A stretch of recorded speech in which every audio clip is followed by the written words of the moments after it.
দাদি সমুদ্রের তলে সাঁতার কাটতে কাটতে একটি আহত সোনার কচ্ছপ দেখতে পায়।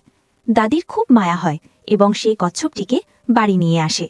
এরপর দাদি কচ্ছপের ক্ষতস্থানে ব্যান্ডেজ করে দেয়। দাদির যত্নে কচ্ছপ সুস্থ হয়ে যায়। সকালে কচ্ছপ দাদিকে হাজার হাজার লাল হীরা উপহার দেয়।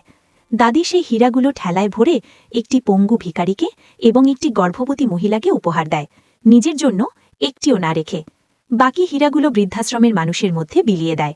কচ্ছপ খুশি হয়ে দাদিকে আরও হীরা উপহার দেয়।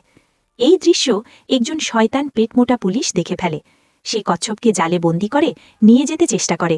দাদি বাধা দেয়, কিন্তু পুলিশ তাকে জোরে ধাক্কা মেরে মাটিতে ফেলে। তখন কচ্ছপের শরীর থেকে একটি সোনালি আলো বের হয়। কচ্ছপ আরও বড় হয়ে ওঠে এবং তার জাদু শক্তিতে পুলিশকে একটি ইঁদুর বানিয়ে দেয়। এরপর দাদি আবার কচ্ছপকে সমুদ্রে ছেড়ে দেয়। দাদি কাঁদতে থাকে, কারণ কেউ তার ভালো কাজের জন্য লাইক বা সাবস্ক্রাইব করেনি।